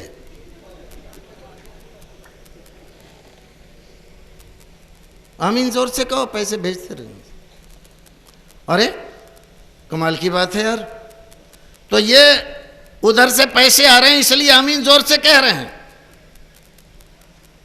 تو آپ کو پیسے اچھے نہیں لگ رہے یا ملے نہیں؟ کیا بات ہے؟ یہ باتیں کسی کو زیب دیتی ہیں، کسی عالم کے کہنے کی ہیں یہ باتیں؟ کسی کی نیت میں جھانکنا، کسی مسلمان کی نیت پر شک کرنا، رسول اکرم کی سنت پر عمل کرنے کو پیسے سے، پٹرول سے اور ڈالر سے جوڑنا، یہ کسی ایمان والے کے لیے زیب دیتی ہے؟ اجتنبوا کثیرا من الظن ان بعض الظن اسم، یہ قرآن کہہ رہا ہے، کس کے لیے کہہ رہا ہے؟ ہمارے لیے نہیں کہہ رہا ہے، ہمیں عمل نہیں کرنا چاہیے، یہ غیروں کے لیے آیا ہے کیا؟ کیا غیر مسلم اس پر عمل کریں گے کہ بدگمانی سے بچو؟ یہ بدگمانی بہت بڑے گناہ کا سبب ہے، اور ہم کہہ رہے ہیں کہ وہ ادھر سے ایسا ہو رہا ہے، ایسے کر رہے ہیں۔ 4 دن کی قربانی کر رہے ہیں، جا کے زیادہ گوشت کھائیں، زیادہ گوشت کھانے کو ملے۔ ارے زیادہ گوشت کھانے کو تو 4 ہی دن کیوں کریں؟ 5-6 دن اور کریں۔ 5ویں دن کیوں نہیں کرتے؟ 5ویں دن گوشت کھا کھا کے ان کا جی بھر گیا؟ کیسی باتیں کر رہے؟ اللہ سے ڈرو، اللہ سے ڈرو۔ اس سے پہلے کہ تم فیصلہ کرو، جس آدمی کے بارے میں فیصلہ کر رہے ہو اس سے تو پوچھ لو کہ بھائی تو کیوں کر رہا ہے؟ دنیا کی عدالتیں، کافروں کی عدالتیں، اس اسرائیل کی عدالت، امریکہ کی عدالت، کافروں مشرکوں دنیا کے سب سے بڑے ظالموں کی عدالتیں بھی کسی آدمی کے متعلق فرد جرم متعین کرنے سے پہلے اس کو صفائی کا موقع دیتی. بھائی تم کیا کہتے ہو اس بارے میں؟ تمہارے اوپر یہ فرد جرم لگائی گئی ہے، تم اپنی صفائی میں کیا کہتے ہو؟ اسے موقع دیتے ہیں کہے. صدام کے خلاف مقدمہ قائم کیا گیا، حالانکہ سب یوں ہی تھا، فارملٹی تھی، ڈرامہ تھا، دنیا جان رہی تھی، لیکن اس کے باوجود موقع دیا اس کو، عدالت قائم کی گئی. صدام سے کہا تم اپنا ایک وکیل کر لو، تمہاری طرف سے مقدمہ لڑے، تمہارے اوپر جتنے جرموں کی فرد لگائی گئی ہے اس کے متعلق تم اپنی صفائی میں کیا کہہ رہے ہو؟ ہائے ہائے، یہ ہمارے بھائی علماء، بزرگ علماء جن کا ہم احترام کرتے ہیں، جن کے ہم نام عزت سے لیتے ہیں، اور وہ آ کر یہ کہیں بغیر پوچھے ہوئے ہم سے کہ بھئی ہم ایسا کیوں کر رہے ہیں؟ کہیں 4 دن قربانی گوشت کھانے کے لیے کر رہے ہیں. ڈر ہے انہیں اللہ کا؟ اللہ کیا نہیں پوچھا جائے گا؟ قرآن کہتا ہے وَلَا تَقْفُ مَا لَيْسَ لَكَ بِهِ عِلْمٌ إِنَّ السَّمْعَ وَالْبَصَرَ وَالْفُؤَادَ كُلُّ أُولَٰئِكَ عَنْهُ كَانَ عِندَ اللَّهِ مَسْئُولًا. خبردار، کوئی آدمی بھی اپنی زبان سے ایسی بات نہ کہے جس کی حقیقت نہیں جانتا، یوں ہی ظن میں، گمان میں، اٹکل میں، پچوں میں کچھ بھی لگائے پھر رہا ہے، ایسا ہو رہا ہے اس لیے ہو رہا ہے. وَلَا تَقْفُ مَا لَيْسَ لَكَ بِهِ عِلْمٌ. تمہارے یہ کان، تمہاری یہ آنکھیں، تمہارا یہ دل اللہ رب العزت نے دیا ہے، بہت دیکھ رہے ہو، بہت سن رہے ہو اور بہت سمجھ رہے ہو. اس سب کے بارے میں قیامت کے دن پوچھا جائے گا. کیا جواب دو گے اس وقت؟ کیا ہوگا؟ نفسانیت، فرقہ بندی، یہ فرقہ بندی ہم سے سب کراتی ہے. ہمارا فرقہ الگ ہے، ان کا فرقہ الگ ہے. یہ فرقے بنائے کس نے؟ کس نے بنائے؟ اماموں نے بنائے. اماموں کا نام بدنام کر رہے ہیں. اماموں کے کئی سو سال بعد فرقے بنے، کسی امام نے کوئی فرقہ نہیں بنایا. ہمارے بہت سارے بھائی تو یہی نہیں جانتے کہ یہ چاروں امام ایک زمانے میں تھے یا ایک زمانے میں نہیں تھے. لوگ سمجھتے ہیں ایک ہی زمانے میں تھے سب، حالانکہ امام ابو حنیفہ رحمۃ اللہ علیہ جس دن اس دنیا میں آئے، اس دنیا سے گئے، اسی دن امام شافعی رحمۃ اللہ علیہ تشریف لائے.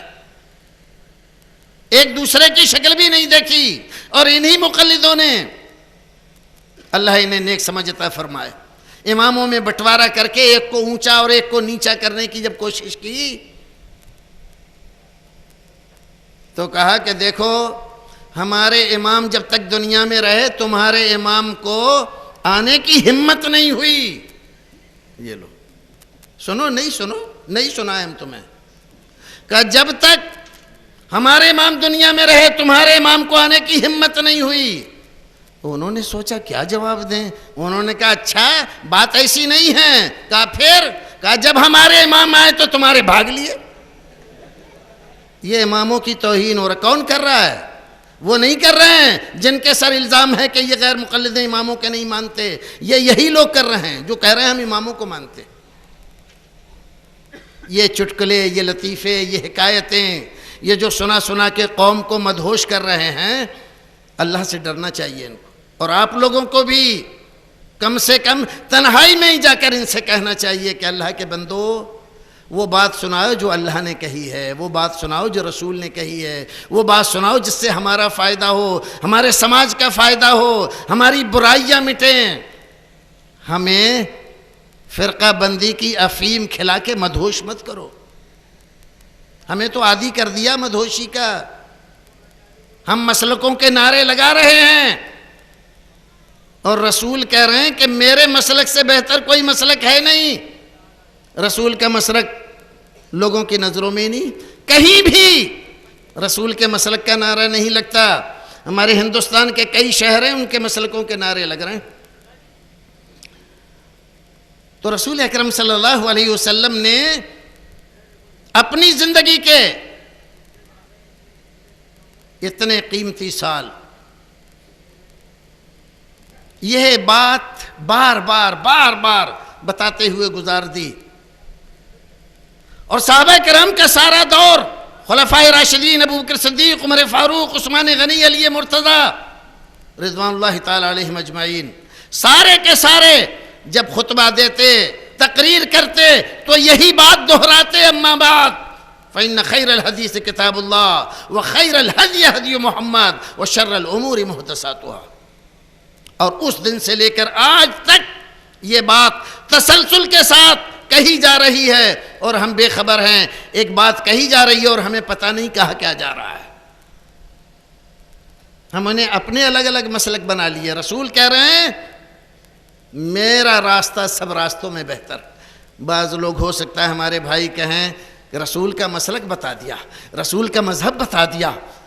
ارے بیچارے نہیں جانتے ہیں، جو ہو سکتا ہے دھوکہ کھا جائیں، لیکن یاد رکھو طریقہ یہ بھی عربی کا لفظ ہے جس کے معنی راستے کے ہوتے ہیں۔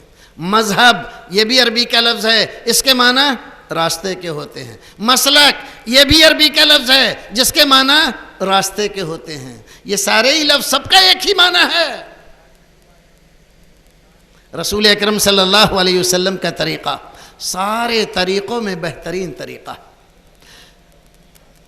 رسول اکرم صلی اللہ علیہ وسلم کی حدیثوں سے آج کل کچھ صاحب ہیں کہتے ہیں کہ 2 رکعت نماز پڑھ کے تو دکھا دو۔ بخاری 2 رکعت نماز نہیں سکھا سکتی، بخاری وضو کرنا نہیں سکھا سکتی۔ بڑے زور زور سے چیخ چیخ کے ہمارے بھائی تقریر کر رہے ہیں۔ اچھا تو بخاری، امام بخاری رحمۃ اللہ علیہ نے اتنی بڑی بخاری تو لکھ دی جس کو پڑھا کر آپ بھی دستار بندی کرتے ہو۔ ہدایہ پڑھا کر دستار بندی نہیں کرتے، شرح وقایہ پڑھا کے دستار بندی نہیں کرتے، در مختار پڑھا کے دستار بندی نہیں کرتے، بخاری ہی پڑھا کر دستار بندی کرتے ہو۔ اللہ نے وہ اس کو مقبولیت عطا فرمائی ہے ساری دنیا میں۔ اور یہ جو کتابیں ہیں ہندوستان کی حد تک، انڈونیشیا میں چلا جاؤ کوئی جانتا ہے ان کتابوں کو سوائے عالموں کے؟ وہاں دوسری کتابیں۔ افریقہ میں چلے جاؤ کوئی جانتا ہے ان کتابوں کو؟ وہاں دوسری کتابیں۔ لیکن بخاری جیسے ہندوستان میں جانی جاتی ہے ویسے انڈونیشیا میں جانی جاتی ہے، ویسے ہی افریقہ میں جانی جاتی ہے۔ جہاں قرآن جانا جاتا ہے وہاں بخاری جانی جاتی ہے۔ یہ ہے بخاری کی عظمت۔ جو امام بخاری پر لعن طعن کرتے ہیں، ان کو غیر فقیہ ثابت کرنے کی کوشش کرتے ہیں، مجبور ہیں وہ بھی بخاری پڑھ کر دستار بندی کرنے پر۔ جہاں قرآن وہاں بخاری۔ اللہ رب العزت نے اپنے کلام کے ساتھ ساتھ اپنے نبی کے کلام کو محفوظ رکھا، کیونکہ نبی نے جو کچھ فرمایا وہ اللہ رب العزت ہی کے کہنے سے فرمایا۔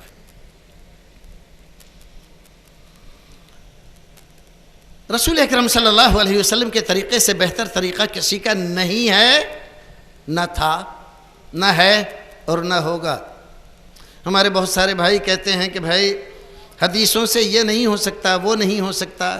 ایک صاحب نے تو اس سے بھی آگے بڑھ کر سکسر لگا دیا جی، کہنے لگے تم کلمہ ہی ثابت کر دو، سیاستہ سے کلمہ لا الہ الا اللہ محمد رسول اللہ، کہنے پورے اس میں نہیں ہے۔ تو ہم نے کہا کہ یہاں نہیں ہے تو آپ کے پاس کہاں سے آیا؟ امام نے بتلایا۔ جب تک امام نہیں تھے تب تک کون سا کلمہ تھا؟ کیا پڑھتے تھے؟ بیچارے بھولے بھالے مسلمانوں کو کیا کیا پٹیاں پڑھا رہے لوگ۔ یہ کلمہ حدیث میں نہیں ہے اور قرآن میں نہیں ہے تو کہاں سے آیا؟ اماموں نے بتلا دیا۔ وضو کرنا قرآن میں نہیں لکھا، حدیث میں نہیں لکھا، کس نے بتا دیا؟ امام نے۔ جب امام نہیں تھے تو کہاں سے وضو کرتے تھے مسلمان؟ 2 رکعت آج ہم حدیث سے نہیں پڑھ سکتے، بخاری 2 رکعت نماز نہیں سکھا سکتی ہمیں۔ اچھا تو جب امام صاحب نہیں تھے، یہ فقہ حنفی نہیں بنی تھی، تو 2 رکعت نماز کیسے پڑھتے تھے لوگ؟ بھائیو کب تک ان دھوکوں میں رہو گے؟ کب تک ان باتوں کو آپ برداشت کرتے رہو گے؟ اللہ کے بندو تھوڑا رسول اکرم صلی اللہ علیہ وسلم کی محبت، آپ کی سنت کی محبت اپنے دلوں میں محسوس کرو، محسوس کرو۔ تمہارا دل رسول اکرم صلی اللہ علیہ وسلم کی حدیث کے لیے کھل جائے۔ ہمارے اہل حدیث بھائی کچھ ایسے جو کچھ دنوں سے آ کر شامل ہوئے، اور کچھ پرانے لوگ، مولوی صاحب فلاں صاحب آئے تھے، انہوں نے یہ گالی دی، وہ کیا، یہ کیا، وہ کیا، یہ الزام لگایا، وہ کہا، ایسا کہا، ویسا کہا۔ میں کہتا ہوں اللہ کے بندو، ارے یہ تو فطری بات ہے، اس میں گھبرانے کی کیا بات ہے؟ سب سے پہلی بات، جو چیز جس آدمی کے پاس ہوگی وہی دے گا۔ اگر حدیث ہوگی تو حدیث دے گا تمہیں، قرآن ہوگا تو قرآن دے گا، گالیاں ہوں گی تو گالی دے گا۔ اس میں گھبرانے کی کیا بات ہے؟ بھئی آپ توقع کیوں کرتے ہو کسی سے ایسی بات جو اس کے پاس ہے نہیں وہ دے دے؟ آپ کو نہیں دے سکتا۔ دوسری بات دیکھو، ہمارے گھر کا، ہمارا ایک خاندان ہے، مان لیجئے 10-15 آدمی کا ایک خاندان ہے، اور ہمارے خاندان کے کسی آدمی کو کوئی آدمی توڑ کر ہمارا مخالف خاندان لے جائے، اپنے میں شامل کر لے، تو کیا ہمیں برا نہیں لگے گا؟ غصہ نہیں آئے گا؟ یقیناً غصہ آئے گا۔ ہم بلبلائیں گے، تڑپیں گے، چیخیں گے، چلائیں گے، ہر جتن کریں گے، الزام لگائیں گے، تہمت دھریں گے، بہتان بازی کریں گے، الزام تراشی کریں گے، اسے پھنسوانے کی کوشش کریں گے، ہمارے آدمی کو کیسے توڑ کے لے گیا۔ فطری بات ہے یار، ہر ایک آدمی ایسا ہی ہوتا ہے، ہر ایک آدمی کے دل میں ایسا ہی آتا ہے۔ تو یہ ہمارے بھائی لوگ، جب ان کے افراد، ان کے ذہن میں جب رسول اکرم صلی اللہ علیہ وسلم کی بات آ جاتی ہے، دل میں بیٹھ جاتی ہے، محبت رسول کے لیے سینہ کھل جاتا ہے، اور جب وہ یہ سوچتے ہیں کہ ہم نے کلمہ جب رسول کا پڑھا ہے تو پٹا دوسرے کا کیوں ڈالیں؟ قبر میں ہم سے رسول کے بارے میں سوال ہوگا، حشر میں رسول کے بارے میں ہم سے پوچھا جائے گا، شفاعت ہماری رسول کریں گے، جام کوثر رسول پلائیں گے، تو ہم یہاں وہاں بھاگتے کہاں پھر رہے ہیں؟ ہم ادھر ہی آئیں، ہم پڑھے لکھے ہیں، اللہ نے ہمیں علم دیا ہے، حدیث ہمارے سامنے موجود ہے، اور کتابوں میں تو تم کہہ دو کہ اس میں صحیح اور اس میں ضعیف ہے، لیکن یہ کتاب، یہ بخاری شریف، یہ مسلم شریف امت کا اجماع ہے کہ اس میں ساری حدیثیں صحیح ہیں۔ شاہ ولی اللہ محدث دہلوی رحمۃ اللہ علیہ نے فرمایا، جو آدمی ان کتابوں پر بے اعتمادی کرے، ان کے بارے میں کچھ الٹا سیدھا کہے، وہ پکا بدعتی ہے۔ کس نے کہا؟ شاہ ولی اللہ محدث دہلوی رحمۃ اللہ علیہ نے۔ ہندوستان میں جو بڑے بڑے فرقے ہیں، سارے کے سارے ان کو مانتے ہیں، کہتے ہیں ہمارے ہی تھے۔ اہل حدیثوں سے پوچھو، کہہ رہے ہیں ہاں اہل حدیث تھے۔ ہمارے دیوبندی بھائیوں سے پوچھو، ہاں بالکل دیوبندی تھے وہ۔ اور ہمارے بریلی بھائیوں سے پوچھو، وہ کہیں ہاں نہیں بالکل، ان کے دیکھو نا، ان کی سبع سنابل شریف دیکھو اور فلاں شریف دیکھو، وہ بالکل ہمارے تھے۔ سبھی ان کا احترام کرتے ہیں۔ اللہ تعالیٰ علماء کرام کا احترام کرنے کی توفیق عطا فرمائے۔ ہوا تو یہی، ہم یہی تو کہتے ہیں۔ اس آپس کی لڑائی تو میں سے ہوا کیا؟ پہلے سارے لوگ، کوئی بھی عالم آتا تھا اس کا احترام کرتے تھے، اس کی عزت کرتے تھے، اس کو سلام کرتے تھے، بغیر اس بات کا پتہ لگائے کہ یہ کس جماعت کے ہیں۔ اب کیا ہوا؟ تو اب نیچے سے شروع کرتے ہیں لوگ۔ پائجامہ ٹخنے سے نیچے ہے ہمارا آدمی، ٹوپی سر سے اوپر ہے ہمارا آدمی، اوپر ہے نہیں ان کا ہی ہے۔ دیکھیے، نیچے سے شروع کر کے اوپر تک جاتے ہیں۔ داڑھی کٹی ہوئی ہے، ہاں ایک مشت ہے ہمارا ہے۔ یہ کیا ہے؟ دیکھ دیکھ کے سلام ہو رہے ہیں۔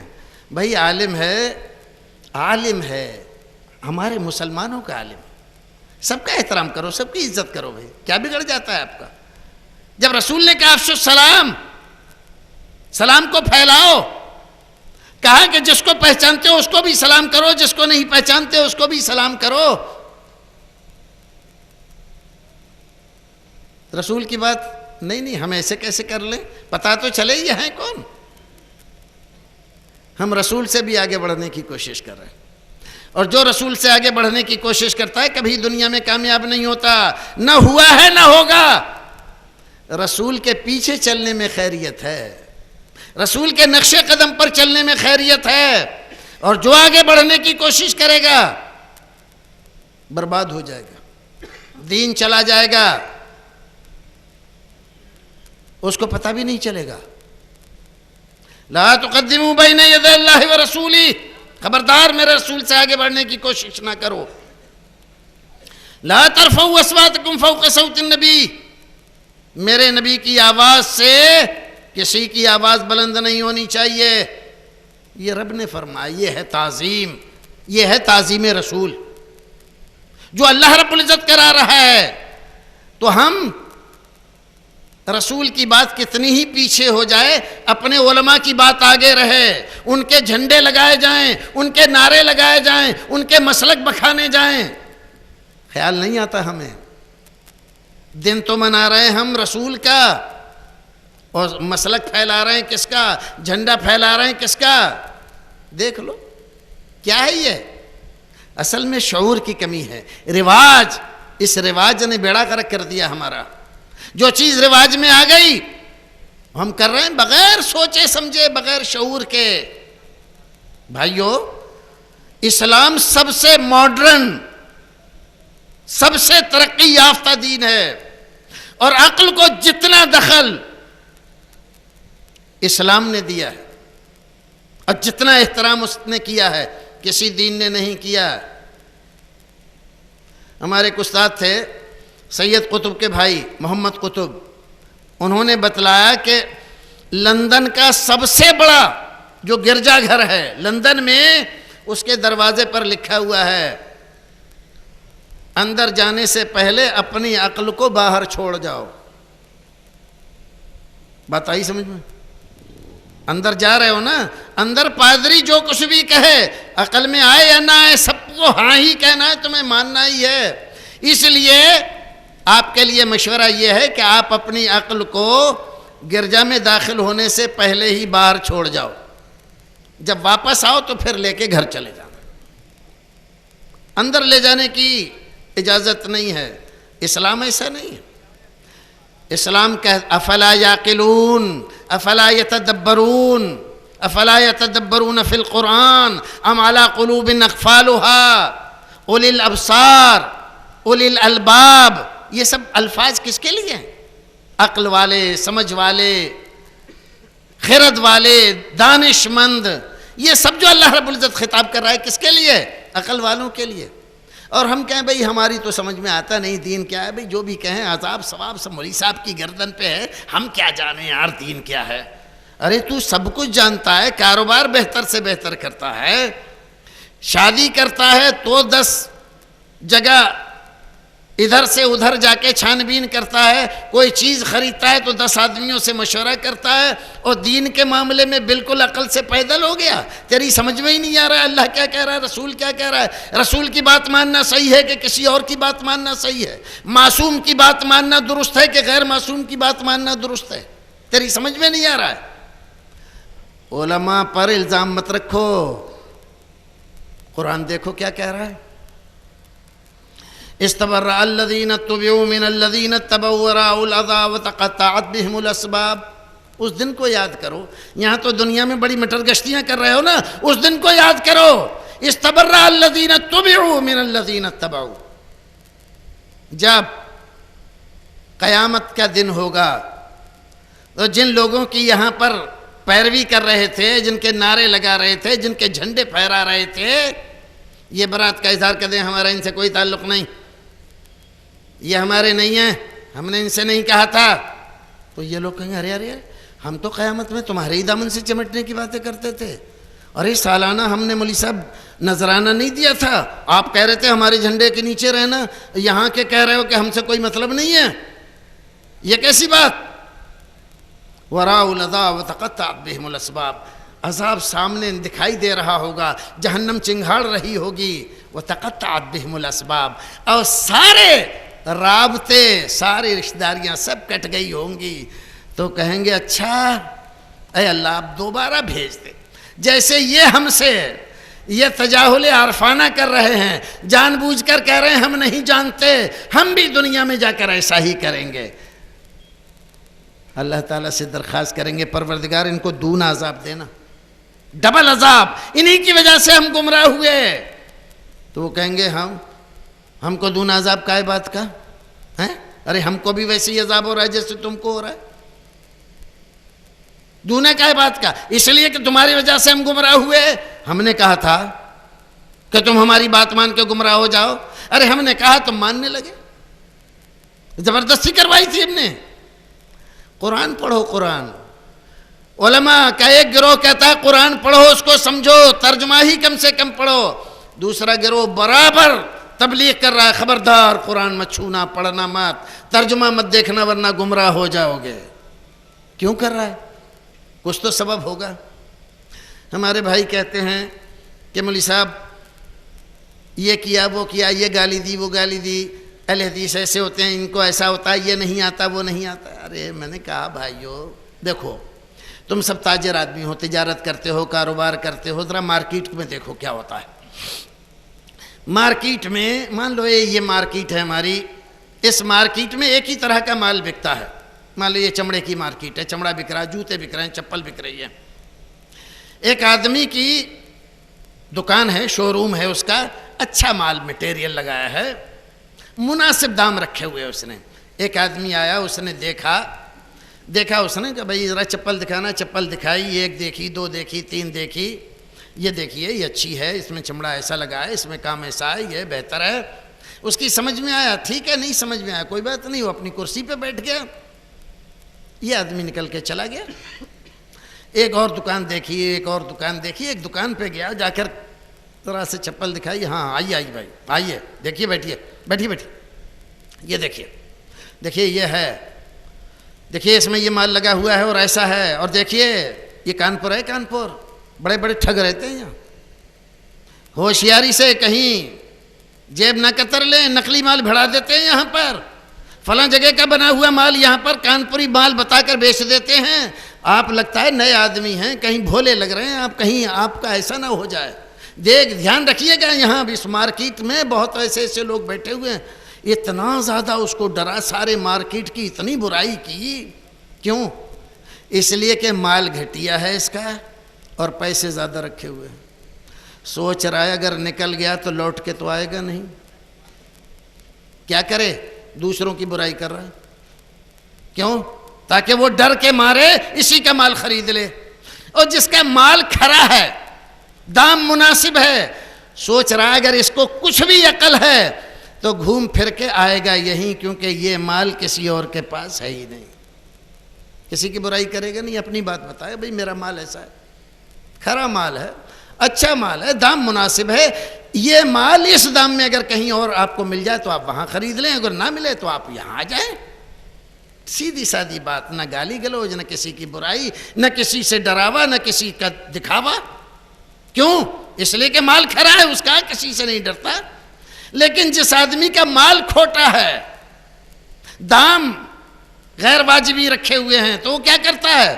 سارے مارکیٹی برائی، سارے لوگوں کو دھوکے باز، مکار اور نقلی مال بیچنے والے، ملاوٹ کرنے والے، چپل میں بھوسا بھر دے کر بیچ دینے والے، کیا کیا کر کے ان کو ڈرائے گا۔ بھائیو یہی معاملہ یہاں پر بھی ہے، یہاں پر بھی ہے۔ جس کے پاس کھرا مال ہے، یہ قرآن کی آیت ہے، یہ حدیث رسول ہے، یہ صحیح حدیث رسول ہے، دیکھ لو، یہ حوالہ ہے، یہ آیت ہے، یہ حدیث ہے، ملا لو جا کر۔ انٹرنیٹ تمہارے پاس ہے، کسی مولوی کے پاس جانے کی ضرورت نہیں ہے، نکالو اور دیکھ لو، ملا لو۔ اگر مال کھرا ملے مان لو، نہیں ملے چھوڑ دو، ہماری بات مت مانو، ہماری ہے ہی نہیں۔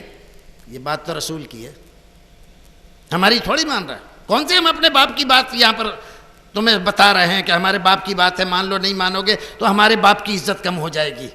بات تو رسول کی ہے، بات تو اللہ کی ہے، یہ دین تو اللہ کا ہے۔ وَمَنْ أَحْسَنُ قَوْلًا مِّمَّنْ دَعَا إِلَى اللَّهِ وَعَمِلَ صَالِحًا وَقَالَ إِنَّنِي مِنَ الْمُسْلِمِينَ۔ اس آدمی سے اچھی بات کس کی ہو سکتی ہے؟ دعا إِلَى اللَّهِ، جو کسی کی طرف نہیں بلاتا، صرف اللہ کی طرف بلاتا ہے۔ اللہ کی طرف آؤ، اللہ کی طرف آؤ، رسول کی طرف آؤ۔ اللہ رسول کی طرف بلاتا ہے، کسی اور کی طرف نہیں بلاتا، فرقہ بندی کی طرف نہیں۔ مذہبوں اور مسلکوں کی طرف نہیں، علماء کی طرف نہیں، ان کی جھوٹی سچی کہانیاں سنا کر لوگوں کو لبھاتا نہیں ہے، ڈراتا نہیں ہے۔ وَعَمِلَ صَالِحًا، خود نیک عمل کرتا ہے۔ وَقَالَ إِنَّنِي مِنَ الْمُسْلِمِينَ، کہتا ہے میرا مسلمان ہوں، اتنا ہی میرے لیے کافی ہے، مجھے کہیں کی سند نہیں چاہیے، کہیں کا ٹھپا لگے میرے اوپر، مجھے اس کی ضرورت نہیں ہے۔ ساری دنیا کہے کہ یہ آدمی مسلمان نہیں ہے، کہتی رہے میں مسلمان ہوں، میرا دل مطمئن ہے، اللہ کی مانتا ہوں، رسول کی مانتا ہوں، قرآن کی مانتا ہوں، حدیث کی مانتا ہوں، میرے لیے اتنا کافی ہے۔ یہی تو بات رسول نے کہی تھی، ترکت فیکم امرین لن تضلوا ما ان تمسکتم بہما، کتاب اللہ و سنتی۔